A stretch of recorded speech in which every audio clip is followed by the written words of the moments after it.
Okay, so welcome everyone. ये A for Ayurveda का second episode है और मेरे साथ हैं रिद्धि, जो एक छात्रा हैं आयुर्वेद की, और she is going to enlighten us with some more things, some facts. We are going to bust some myths.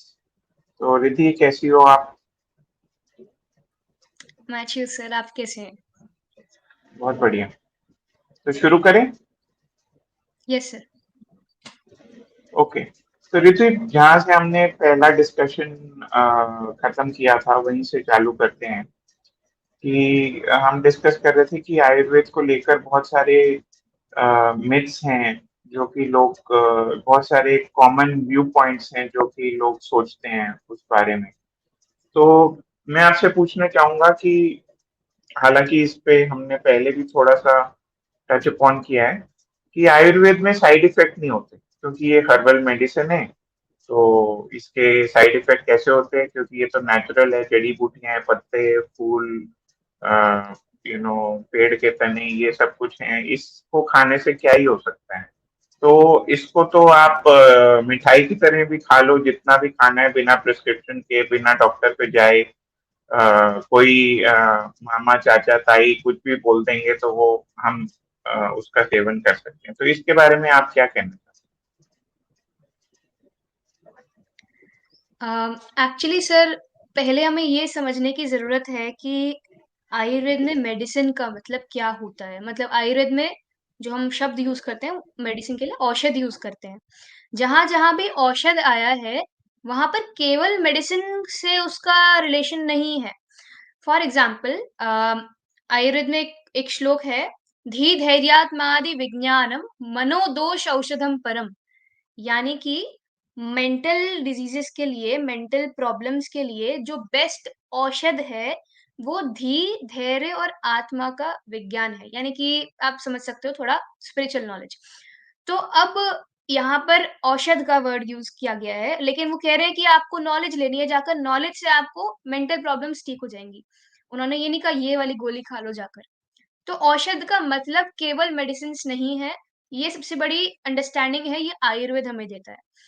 पिछली बार हमने बात की थी कैसे आहार हमारा औषध बन सकता है, ऐसे ही विहार हमारा औषध कैसे बन सकता है।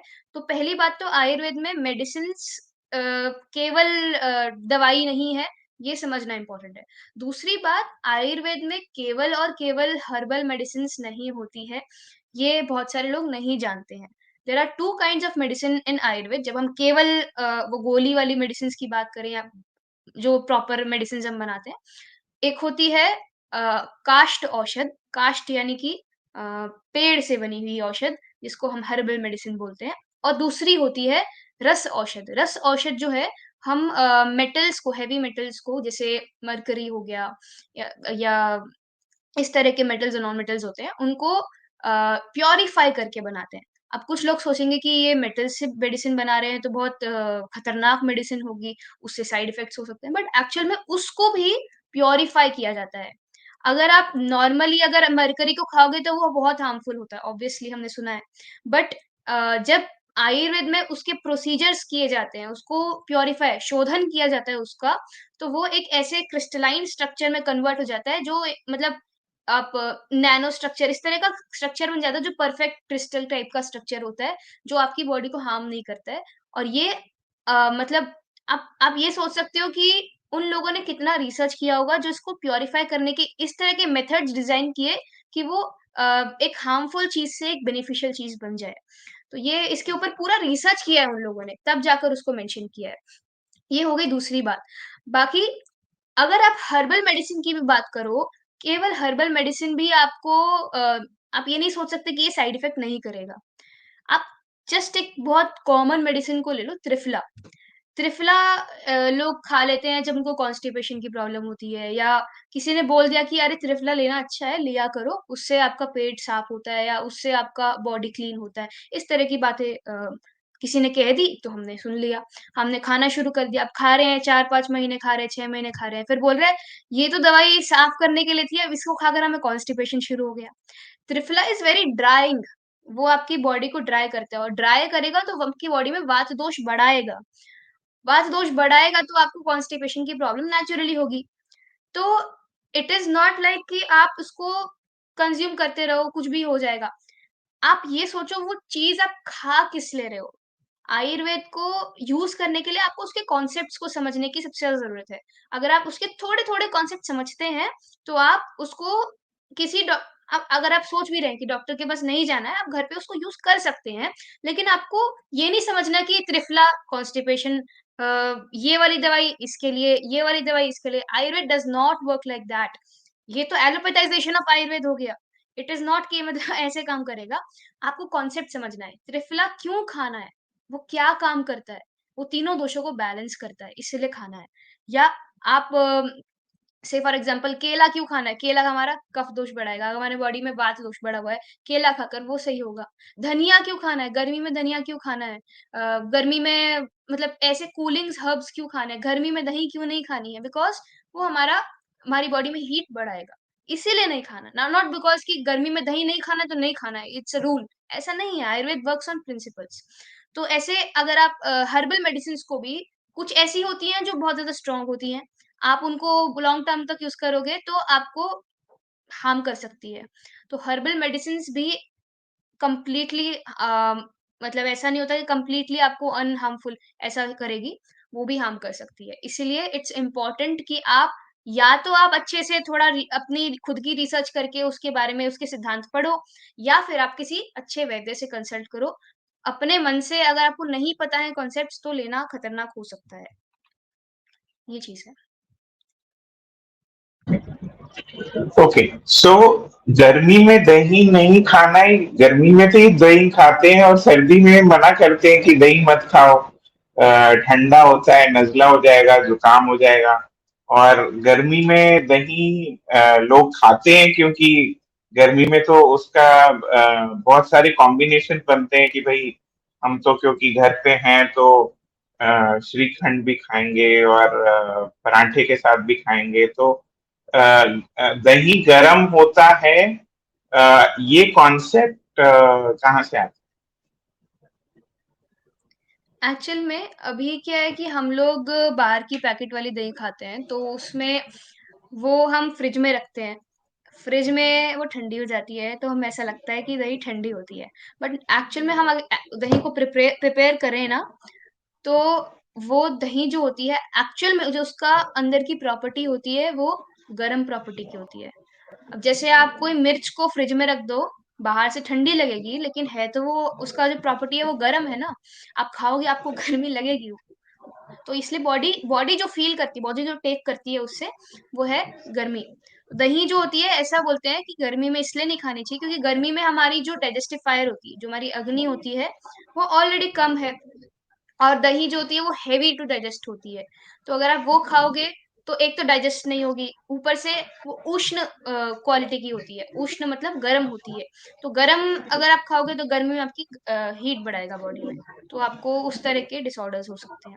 सर्दी में ऑन द अदर साइड आपकी अग्नि बहुत अच्छी होती है। Like it's very good as compared to any season. सबसे सबसे अच्छी आपकी जो बढ़िया वाले विंटर्स होते हैं ना एकदम जिसमें 4-5 लेयर स्वेटर पहनने पड़ते हैं। वो वाले विंटर्स में आपकी अग्नि बहुत अच्छी होती है और दूसरी चीज़ वो मतलब उसमें आपको गर्मी भी चाहिए बॉडी में, तो दोनों तरह से दही हेल्प करती है। अगर आप ट्रेडिशनली प्रिपेयर करो तो, अगर आप फ्रिज में रख के खाओगे तो आपको लगेगा ठंडी है बट एक्चुअल में वो गर्म ही होती है। है? Okay, good. तो एक और भी चीज आती है बार बार कि हम जब भी आयुर्वेदिक दवाई खाते हैं तो ये गर्म होगी और मुझे सूट नहीं करेगी। तो सारी आयुर्वेदिक दवाइयां गर्म होती हैं, ऐसा है क्या? अ, एक्चुअली ये मैंने भी बहुत सुना है। मतलब मेरे घर में भी ये चीज़ बोलते थे कि आयुर्वेदिक दवाइयाँ तो गर्म होती हैं, उससे कुछ लोगों को लूज़ मोशन लग जाते हैं, उस तरह की चीज़ें। बट ये एक्चुअली वैद्य पर डिपेंड करता है। आप अगर सही वैद्य के पास जा रहे हैं और आपको पित्त की ही प्रॉब्लम है, आपको बॉडी हीट की प्रॉब्लम है, आपको पिंपल्स की प्रॉब्लम है, इस तरह की प्रॉब्लम है, तो वो कभी गरम दवाई दे ही नहीं सकते हैं।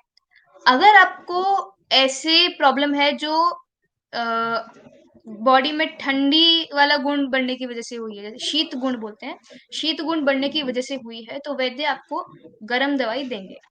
लेकिन अगर गर्मी की वजह से हुई है, तो आपको ऑब्वियसली वो अगर वैद्य थोड़ी-सी भी मतलब सही पढ़ाई उन्होंने की है, तो वो कभी भी आपको गरम नहीं दे सकते। और आप खुद सोचो ना, आप गर्मी में जो नेचुरली फ्रूट्स आते हैं, वो सब ठंडे नेचर के होते हैं। जो लोकल फ्रूट्स आते हैं, जो लोकल वेजिटेबल्स आती है, ठंडे होते हैं। तो वैद्य तो थोड़ा बहुत पढ़ा हुआ है ना, हम तो अपने घर में ही इतनी कॉमन सेंस लगाकर हम बोलते हैं कि ये वाली सब्ज़ी मत खाओ, ये गरम है। ये वाली मत खाओ, ये ठंडी है। ये वाला फ्रूट खाओ, ये गर्मी में खाना चाहिए, इसमें पानी होता है। इस तरह की बातें हम नेचुरली करते हैं। तो हमारे जनरेशंस वाइज़ वो चला आ रहा है ना वो नॉलेज, वो कहाँ से आ रहा है? वो आयुर्वेद से ही आ रहा है। तो जो बड़े बोल रहे हैं वो फॉलो कर सकते हैं हम, क्योंकि कहीं न कहीं वो आयुर्वेद से ही जुड़ा है। तो ये चीज़ भी है कि हमें बड़ों की भी बातें सुननी चाहिए, बिकॉज़ कहीं न कहीं वो आयुर्वेद ही बोल रहे हैं। तो ये चीज़ भी हो जाती है।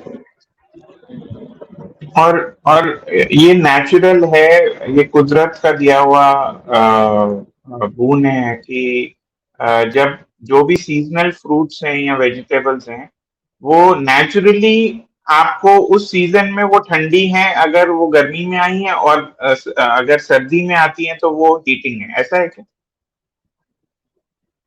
यस, ऐसा होता है। जैसे आप मैंगो को भी देखो, तो वैसे तो वो उष्ण होता है, लेकिन वो हमारी गर्मियों के सीज़न में भी थोड़ा हेल्प करता है। जैसे हम बोलते हैं ना, मैंगो ज़्यादा खाओगे तो पिंपल निकल आएँगे, because it is hot नेचर्ड, but वो मीठा होता है, मधुर होता है, इसीलिए वो उसमें भी हेल्प करता है, गर्मी में भी हेल्प करता है। वरना क्यों, जस्ट इमेजिन, क्यों देंगे भगवान मैंगो गर्मी में?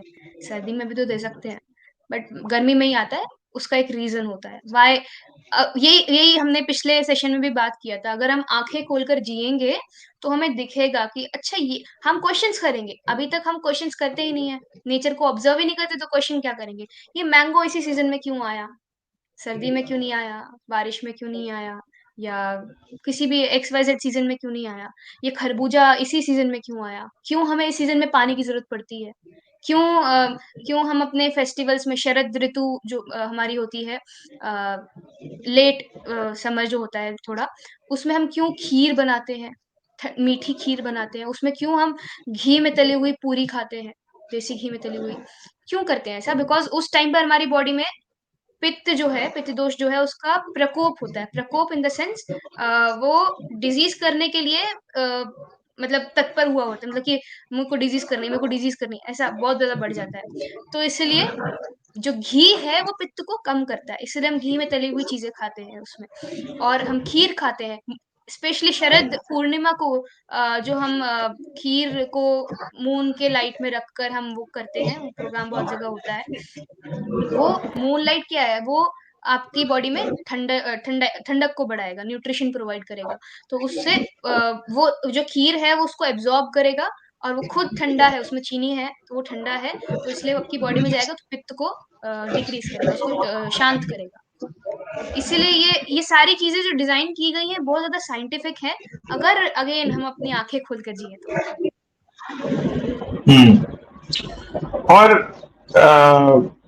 कई लोग ऐसा भी बोलते हैं कि ये आयुर्वेद तो सब ना घरेलू नुस्खा है, ये टोटके हैं, ये तो छोटी मोटी बीमारियों के लिए तो चलो ठीक है, बट ये कैंसर, हार्ट का इलाज, इन सब के लिए तो हॉस्पिटल जाना ही होता है, और इमरजेंसी में तो आयुर्वेद कोई काम आता नहीं है। घर ये मसाले और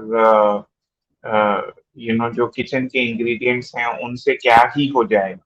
तो इसमें क्या तर्क है? ओके, सो मैं बहुत सारे लोगों की तरह डिनाई नहीं कर दूँगी कि आयुर्वेद में घरेलू चिकित्सा नहीं है। It is a part of Ayurveda. It is a very important thing, जिसने हमारी आयुर्वेद की परंपरा को अभी भी ज़िंदा रखा है। बिकॉज़ अगर ये हमारी दादी-नानियाँ इस परंपरा को आगे ना बढ़ाती, तो आज शायद वो कितनी सारी चीज़ें हैं जो हमें नहीं पता होती। हम उसको अनसाइंटिफिक कहकर उसको एक साइड रख दें, हम उनको फ़ॉलो ना करें, तो मतलब इसमें हमारा ही नुकसान है, बिकॉज़ वो चला आ रहा है आयुर्वेद से ही। तो ये it is a very valid part of Ayurveda, घरेलू चिकित्सा। दूसरी चीज़ आती है, हम जब कैंसर, हार्ट, इस तरह की डिज़ीज़ की बात करते हैं, मैं एक छोटा-सा केस सुनाऊँगी जो मैंने अपने एक सर के लेक्चर में सुना था। बेसिकली उनके एक पेशेंट थे 2:30 बजे दोपहर का टाइम था। उनके पेशेंट का कॉल आया कि सर मेरे पापा को हार्ट अटैक आ रहा है, आप जल्दी आ जाओ। तो उन्होंने बोला कि ऐसा करो उनको ना 1 ग्लास तिल का तेल पिला दो, मैं अभी आ रहा हूँ तुरंत। और इतने में वो ओपीडी में थोड़ा कुछ काम था उनको, वो बिज़ी हो गए, वो भूल गए। फिर उन्होंने वापस कॉल किया कि उसका कॉल नहीं आया दोबारा। तो उन्होंने थोड़ी देर बाद कॉल किया लाइक आई थिंक कुछ टाइम बाद कॉल किया। तो उन्होंने कहा कि क्या हुआ कॉल नहीं आया तुम्हारा मैं सॉरी मैं बिज़ी हो गया था। तो उन्होंने कहा कि पापा तो चले गए, मंदिर चले गए। जस्ट इमेजिन द सिनेरियो केवल 1 ग्लास तिल का तेल पीने से। मैं ये नहीं कह रही हूँ कि हार्ट अटैक हो तो सब बैठकर तिल का तेल पीजिए। जस्ट एक इसके पीछे सिद्धांत था। उन्होंने अपना सिद्धांत लगाया, प्रिंसिपल लगाया कि तेल जो होता है it's the best medicine for वात दोष। हार्ट अटैक कहीं न कहीं वात दोष से रिलेटेड है। तो अगर हम कॉन्सेप्ट को पकड़ें अगेन तो ये डिसीज़ेज़ भी हम कहीं न कहीं इसको प्रिवेंट तो बहुत ज़्यादा कर सकते हैं अपने लाइफ़स्टाइल, अपने दिनचर्या, ऋतुचर्या, हमारी जो सीज़नल रूटीन है उसको फ़ॉलो करके। जो भी प्रिस्क्राइब्ड है आयुर्वेद में प्रिवेंशन के लिए बहुत सारी चीज़ें हैं, बहुत सारी चीज़ें हैं। आहार, विहार, औषध 3 चीज़ें हैं जिसको यूज़ करके हम अपने इन इन इतनी भयंकर डिज़ीज़ को प्रिवेंट कर सकते हैं। कुछ नहीं है ये डिज़ीज़ेज़ घुमा-फिरा कर Ayurvedic way of seeing a disease is very clear, very easy for even a common person. घुमा-फिरा कर वही 3 दोष हैं। कैंसर भी हुआ है, तो वात-पित्त कफ की वजह से ही हुआ है। हार्ट डिज़ीज़ भी हुई है, तो वात-पित्त कफ की वजह से ही हुई है। तो उसके लिए आपके पास इंग्रीडिएंट्स आपके किचन में भी प्रेज़ेंट है। आप सही से खाओ, अपनी प्रकृति के अकॉर्डिंग खाओ, तो आपको ये चीज़ें नहीं होने वाली। नाउ अगर हो गई, तो क्या सॉल्यूशन है? बहुत सारे ऐसे वैद्य हैं जो काम कर रहे हैं आज की डेट में कैंसर पर और हार्ट डिजीज़ पर और इस टाइप की बड़ी-बड़ी डिजीज़ पर सोराइसिस हो गया, एडिमा हो गया, ऐसी बड़ी-बड़ी डिजीज़ जो है ना, जो लाइफ फेटल कर देती हैं, उस टाइप की डिजीज़ पर आज भी बहुत सारे बड़े-बड़े वैद्य काम कर रहे हैं। तो ऐसा नहीं है कि आयुर्वेद काम नहीं करता है, जस्ट दैट हमें नहीं पता कि ऐसा हो रहा है या इसका इलाज है आयुर्वेद के पास, तो हम सोचते हैं कि आयुर्वेद इमरजेंसी में काम नहीं करता। आयुर्वेद तो बड़ी-बड़ी डिज़ीज़ ठीक नहीं करता। देयर आर वैद्यस बट बहुत कम है। अगेन वही एजुकेशन की ऊपर बात आती है। तो अगर हम लोग एज़ अ आयुर्वेदिक स्टूडेंट हम लोग इस पर और काम करें, तो there will be a huge number of Ayurvedic doctors जो इमरजेंसी पर और इस तरह की आयुर्वेद की हार्ट और कैंसर और इस तरह की डिजीज़ पर भी अ, बहुत सारे वैद्य आ जाएँगे। ऐसे हैं वैद्य लेकिन बहुत कम हैं। Okay, great. और ट्रायल एंड एरर होता है इसमें, प्लेसिबो इफेक्ट है, कभी कुछ ट्राई कर लेते हैं, कभी कुछ ट्राई कर लेते हैं, जो काम कर जाता है उसके सिर पे टोपी पहना देते हैं, और जो काम चीज नहीं करती उसको डिस्कार्ड कर देते हैं क्योंकि वो तो वैसे भी सिग्निफिकेंट नहीं था। तो क्या ये ट्रायल एंड एरर है? इसमें कोई डॉक्यूमेंटेशन, कोई एविडेंस नहीं है? क्या कहना चाहोगी तुम? जैसे बहुत सारे लोग होते हैं आयुर्वेद को प्लेसिबो इफेक्ट बोलते हैं कि ये तो प्लेसिबो इफेक्ट पे काम करता है। प्लेसिबो इफेक्ट क्या होता है कि आप चीनी और नमक की गोली दे रहे हो और आप बोल रहे हो कि हम आपको थायराइड की दवाई दे रहे हैं और उससे उसका थायराइड ठीक हो रहा है क्योंकि उसके माइंड को ये इन्फॉर्मेशन मिल रही है कि मैं तो थायराइड की दवाई खा रहा हूँ, इसलिए मेरा थायराइड ठीक हो रहा है। तो लेकिन दे उसको आप चीनी और नमक की गोली रहे हो, तो माइंड को ट्रिक किया जा रहा है बेसिकली, ये प्लेसिबो इफेक्ट होता है। अब हमने अभी तक जितनी बात की, उसमें मैंने हमेशा एक ही चीज़ बोली है कि आयुर्वेद काम करता है सिद्धांत पर, उसके रूट कॉज़ पर, प्रिंसिपल्स का यूज़ करके उसके रूट कॉज़ तक पहुँचता है, उसके रूट कॉज़ को उखाड़ कर फेंक देता है और अभी तक जो खराब हुआ है, उसको ठीक करता है। 2 काम करता है, रूट कॉज़ हटाना और उसके जो जो भी अभी तक खराब हुआ है, उसको ठीक करता है। तो यहाँ पर प्लेसिबो इफेक्ट का कोई चांस ही नहीं है क्योंकि हम जब रूट कॉज़ पर इतना इतना पूरा लेयर बाय लेयर पर काम कर रहे हैं कि पहले सबसे ऊपर वाली चीज़ हटाओ, फिर ये हटाओ, ये हटाओ। तो यहाँ पर प्लेसिबो का काम ही नहीं है, यहाँ तो हम एक्चुअल बॉडी के इनसाइड जो चल रहा है, उस पर काम कर रहे हैं। तो ये तो कॉन्सेप्ट्स भी बहुत सारे साइंसेज़ में पता ही नहीं है लोगों को। आयुर्वेद के पास ही इतने डीप कॉन्सेप्ट्स हैं। तो प्लेसिबो का तो कोई सवाल उठता ही नहीं है। बाकी एक बात और आती है, प्लेसिबो का बेसिकली माइंड पर काम होता है कि हम उसको ट्रिक करें कि हाँ, हम आपको दवाई दे रहे हैं, आप ठीक हो जाओ। तो उसको ऐसे लगेगा कि हाँ, तो उसके अंदर विल पावर आएगी कि हाँ, मैं ठीक हो रहा हूँ, हाँ, मुझे ठीक होना है। ये चीज़ आयुर्वेद भी यूज़ करता है। आयुर्वेद में 3 टाइप की चिकित्सा होती है। पहला होता है युक्ति प्रपाशय। युक्ति प्रपाशय में बेसिकली हम थेरेप्यूटिक्स, डायटेटिक्स और लाइफ़स्टाइल मॉडिफ़िकेशंस, मेडिसिन्स इन सब चीज़ों का यूज़ करते हैं। जो भी हमने सुना होगा आज तक कि आयुर्वेद में ये है, ठीक है? देन सेकंड होता है देव प्रपाश चिकित्सा। देव प्रपाश चिकित्सा में हम बेसिकली अम जैसे यज्ञ कराना या उस तरह की चिकित्सा होती है मतलब आप मंत्र चैंटिंग करके आप उसको हील करो उस तरह की। देन थर्ड होता है सत्व वजह चिकित्सा। सत्व वजह चिकित्सा इज़ 1/3 ऑफ आयुर्वेद। उसके बिना आयुर्वेद में ट्रीटमेंट इनकम्प्लीट होगा बिकॉज़ सत्व वजह सत्व जय मतलब आपके माइंड पर सत्व यानी माइंड, आपके माइंड पर जय पा लेना, विनिंग ओवर योर माइंड। ये बेसिकली डॉक्टर जब काउंसल करता है पेशेंट को, उसको उसका कॉन्फिडेंस जीत लेता है कि हाँ, ये डॉक्टर मुझे ठीक कर सकता है। अगर patient is not mentally willing to get treatment, तो ट्रीटमेंट भले ही डॉक्टर बहुत अच्छा हो लेकिन वो स्लो हो जाएगा। क्योंकि पेशेंट की फाइनेंशियल कंडीशन, पेशेंट की मेंटल कंडीशन, पेशेंट की विलिंगनेस टू क्योर, ये भी बहुत बड़ा फैक्टर है आयुर्वेद में। अ, एक कॉन्सेप्ट और होता है आयुर्वेद में 4 इम्पोर्टेंट चीज़ें होती हैं जो ट्रीटमेंट सक्सेसफुल ट्रीटमेंट में फैक्टर्स होती हैं। फैक्टर्स ऑफ सक्सेसफुल ट्रीटमेंट पहला होता है वैद्य, जो डॉक्टर है, वो कितना अच्छा है। दूसरा होता है औषध, यानी कि जो हम मेडिसिन दे रहे हैं या हम थेरेप्यूटिक दे रहे हैं वो। तीसरा होता है परिचारक, जो हमारा मेडिसिन प्रिपेयर करता है या जो हॉस्पिटल स्टाफ है बेसिकली, वो कितना सपोर्टिव है पेशेंट को लेकर, वो तीसरा फैक्टर होता है और चौथा फैक्टर होता है द पेशेंट हिमसेल्फ, द रोगी। तो ये चारों फैक्टर्स मिलकर डिसाइड करते हैं कि कितना सक्सेसफुल ट्रीटमेंट होगा। जितने-जितने फैक्टर्स अच्छे होंगे, उतना सक्सेसफुल और फास्ट ट्रीटमेंट होगा। लेकिन आयुर्वेद में अगेन उससे भी ऊपर एक चीज़ आती है कि ये 3 जो हैं, जो हमारे रोगी है, परिचारक है और औषध है, अगर ये अच्छा ना भी मिले, अगर ये भी बिल्कुल बेकार हो, लेकिन वैद्य बहुत स्ट्रॉन्ग है, अ, उसकी जो तपस्या है वो बहुत स्ट्रॉन्ग है, वो बहुत लर्नेड वैद्य है, वो बहुत स्ट्रॉन्ग वैद्य है, उसकी पर्सनैलिटी बहुत स्ट्रॉन्ग है, तो वो वैद्य इन तीनों के खराब होने के बावजूद भी सक्सेसफुल ट्रीटमेंट कर सकता है। दैट इज़ व्हाई आयुर्वेद को वैद्य प्रधान कहा जाता है, इट इज़ वैद्य डोमिनेंट। तभी हमने कभी आयुर्वेद में देखा होगा कि आयुर्वेद में मेडिसिन कभी भी इतनी इम्पोर्टेंट नहीं है। चाहे वो वैद्य अगर इतना स्ट्रॉन्ग है कि वो मिट्टी भी देगा ना, तो वो भी लग जाएगी आपको। तो ये आयुर्वेद का मतलब लाइक एक बेन है एक बोon है हमें जो आयुर्वेद देता है कि वैद्य प्रधान है। अगर रोगी चाहे उसका मानसिक स्थिति इतना स्ट्रॉन्ग नहीं भी है, he can convince, he can even even अगर वो नहीं भी मान रहा है, लास्ट मोमेंट तक भी नहीं मान रहा है, अगर वैद्य उतना स्ट्रॉन्ग है तो वो ट्रीट कर सकता है। बट अगेन आज के समय में वही वैद्यों की कमी है। सो इट्स ऑन अस कि हम वो वैद्य बनकर like we have to try to become to that level. ये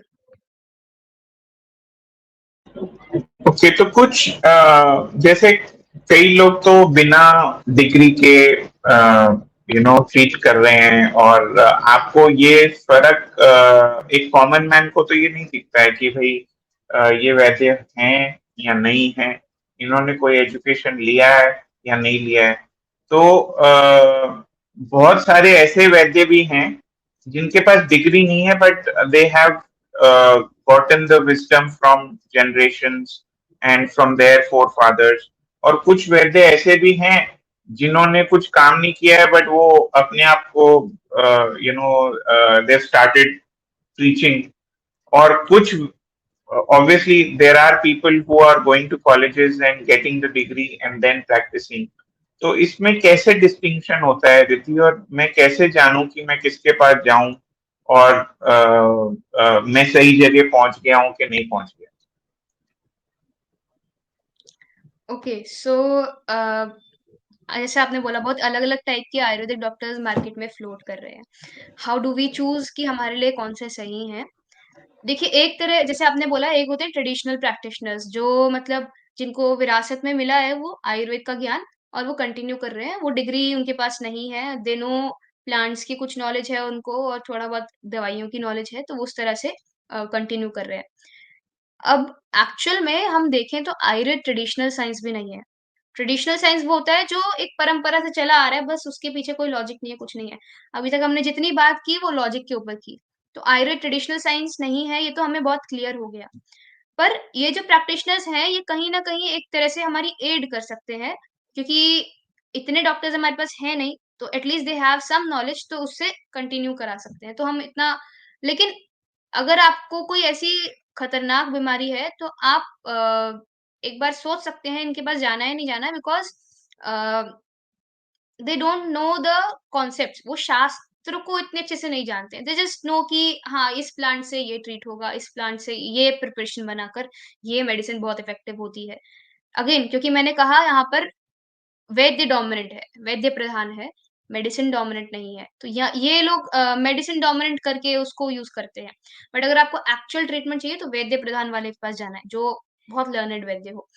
तो सेकंड टाइप के होते हैं जो डिग्री कर लेते हैं लेकिन उनके पास तब भी नॉलेज नहीं होती, जो कि आजकल का सबसे कॉमन केस है।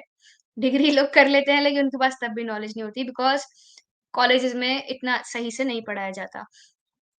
The right way of teaching and learning Ayurveda is actually uh, from our lineage. एक गुरु परंपरा चल रही है, like we discussed last time also.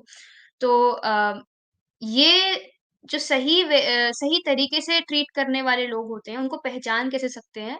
वो आपसे ऐसे-ऐसे क्वेश्चन्स पूछेंगे जो आपको लगेगा कि इसका क्या रिलेशन है मेरी डिज़ीज़ से? ये क्या फालतू चीज़ पूछ रहे हैं? मतलब वो पूछेंगे जस्ट से आपको आपको ओबेसिटी की प्रॉब्लम है, राइट? ओबेसिटी की प्रॉब्लम है, आपको पूछेंगे कि आप दिन में सोते हो क्या? आप बोलेंगे, "नहीं, मैं तो वर्कआउट बहुत करता हूँ, तो दिन में सोने से क्या रिलेशन है उसका?" दिन में सोने से रिलेशन ये है कि आपको दिन में सोने से दिवस स्वप्न बोलते हैं उसे आयुर्वेद में। दिन में सोने से कफ दोष बढ़ता है। अब कफ दोष बढ़ेगा तो आपको बॉडी में नेचुरली ओबेसिटी उस तरह की आपको लेथार्जी होगी, आपको आलस आएगा। तो इस तरह के क्वेश्चन्स वो पूछेंगे, आपको अजीब लगेगा। तो ये एक वैद्य की पहचान है, वो केवल आपसे ये नहीं पूछता अच्छा आपकी रिपोर्ट देखेगा, अच्छा इसमें तो आपका हीमोग्लोबिन कम आ रहा है, इसमें ये कम आ रहा है, इसमें ज़्यादा आ रहा है। तो वो आपको दवाई लिख कर दे देंगे। ये कभी भी ऐसे डॉक्टर के पास मत जाना। मैं एक एग्ज़ाम्पल देके बताती हूँ। मेरी मम्मी एक डॉक्टर के पास गई थी, आयुर्वेदिक डॉक्टर के पास और उन्होंने मतलब डायबिटीज़ के लिए गई थी। मैं अभी नॉर्मल लैंग्वेज में यूज़ कर रही हूँ, डायबिटीज़ के लिए गई थी एंड उन्होंने उनको बोला कि मैं आपको ऐसी दवाई दूँगा जिससे आपका इंसुलिन बनना स्टार्ट हो जाएगा। आयुर्वेद में इंसुलिन नाम का कोई कॉन्सेप्ट ही नहीं है। तो आयुर्वेद इंसुलिन बना ही नहीं सकता पहली बात तो। दूसरी बात मेरे पापा को भी है तो उन्होंने बोला बिना पापा को देखे बोल दिया सेम दवाई पापा को भी दे दो। मैंने कहा मम्मी को प्लीज़ इन डॉक्टर के पास दोबारा मत जाना। पहली बात तो इंसुलिन नाम की कोई चीज़ होती नहीं है आयुर्वेद में। दूसरी चीज़ बिना किसी इंसान को देखे एक वैद्य कभी भी उसकी दवाई नहीं दे सकता। एवरी पर्सन इज़ डिफरेंट पुरुषम पुरुषम विक्षय ऐसा आयुर्वेद में कहते हैं। उन दोनों की प्रकृति अलग हो सकती है, उन दोनों की हम नाम सेम दे रहे हैं डायबिटीज़, इसीलिए आयुर्वेद में नाम का इतना इम्पोर्टेंस नहीं है। एक्चुअल कंडीशन क्या है उसको भाँपा जाता है, उसको उसका मेज़रमेंट किया जाता है। यहाँ पर क्या देख रहे हैं कि डायबिटीज़ है, दोनों को डायबिटीज़ है और डायबिटीज़ की दवाई ये होती है, इसलिए आप दोनों ये वाली दवाई खा लो। It is not how Ayurveda works. Ayurveda देखेगा कि आपको एक्चुअल प्रॉब्लम क्या है, आपका कौन-सा दोष बढ़ा हुआ है, आपको अ, वो दोष किस पर्टिकुलर टिश्यू में जाकर बैठा है और क्या आपका कॉज़ है उस डायबिटीज़ का। मतलब क्यों वो दोष बढ़ा था, क्यों वो दोष घटा था, वो आयुर्वेद का वैद्य देखता है। अगर आपका डॉक्टर आपको बिना ये देखे कि आपका क्या एक्चुअल रीज़न है, क्या कॉज़ है, आपको कुछ भी दवाई लिख कर दे रहे हैं, आपको जस्ट सुना आपने बोला कि मुझे ये बीमारी है, अच्छा, अच्छा ठीक है लिख दिया। इतना फास्ट आयुर्वेद का डॉक्टर कभी डिसाइड नहीं कर सकता। वेरी मतलब वो बहुत सिद्धि वाले लोग होते हैं जो देखकर पहचान जाते हैं इसको ये प्रॉब्लम है। वो बहुत रेयर वैद्यर्स हैं। लेकिन आज के टाइम पर जो मोस्ट हैं वो बहुत सारे क्वेश्चन्स पूछेंगे, वो काफ़ी बात करेंगे आपसे बिठाकर आपको पूछेंगे कि अच्छा ये प्रॉब्लम है क्या? Then they will decide. तो ये चीज़ है कि आप जाएँ तो ये देखें कि वो आपसे क्वेश्चन्स पूछ रहे हैं क्या? आपकी अ, अलग-अलग टाइप की परीक्षा कर रहे हैं क्या? तो ये इम्पोर्टेंट है। गुड। तो पुरुषम पुरुषम विक्षे। ओके। सो यहाँ आज रोक देते हैं इसको एपिसोड को और फिर आगे और बातें करेंगे। Thank you Riddhi for joining us and before we leave आप कुछ कहना चाहते हो? Thank you sir. ये एक सीरीज अगेन हम बना रहे हैं उन लोगों के लिए जो आयुर्वेद के बारे में जानना चाहते हैं, लेकिन समझ नहीं आ रहा कि कौन से सोर्स से जाने। मैं भी एक डॉक्टर नहीं हूँ, तो मेरी बात भी कंप्लीटली एग्री अगर आप नहीं करते हैं तो it's okay, fine, it's fine. But आप हम हम ये सीरीज़ केवल इसलिए बना रहे हैं ताकि आपको वो आयुर्वेद के बारे में जानने की आग पैदा हो, वो जिज्ञासा पैदा हो। You have to develop that curiosity. आप खुद जाकर सर्च करिए, आप खुद ढूँढिए सोर्सेज़, बुक्स ढूँढिए, लेक्चर्स ढूँढिए, लोगों को ढूँढिए जो राइट हैं और फिर अपने जानने वालों में भी ये इंफॉर्मेशन को बाँटिए। Don't keep it to yourself because हो सकता है हम भी अपने पास रख लेते हैं इन्फॉर्मेशन, हम भी खूब पैसे कमाते, लोग बीमार होते, हमारा धंधा चलता। लेकिन नहीं, we want to spread the like intelligence, health intelligence. Health intelligence is the only way जिससे हमारी जो वर्ल्ड है ये हेल्दी रह सकता है बिकॉज़ हम हेल्थ फैसिलिटी सबको प्रोवाइड नहीं कर सकते, हम हेल्थ सबको प्रोवाइड नहीं कर सकते, लेकिन हम हेल्थ इंटेलिजेंस सबको प्रोवाइड कर सकते हैं। तो अपने आप जब ये इन्फॉर्मेशन जानते हैं तो अपने लोगों के साथ भी शेयर कीजिए। That's it. That was my only request to all the viewers. हाँ, आयुर्वेद को डिस्कार्ड करने से पहले थोड़ा वाय पूछिए उसके बारे में कि अच्छा क्यों ऐसा हो रहा है, क्या प्रिंसिपल है इसके पीछे, क्या लॉजिक है। और जब आप पूछेंगे तो या तो आपको आंसर खुद मिल जाएगा या आंसर देने वाला मिल जाएगा। और यही हमारी छोटी सी कोशिश है, इसको आगे बढ़ाएंगे अगले एपिसोड में। अब अभी के लिए राम राम और अपना ख्याल रखिए। Thank you so much.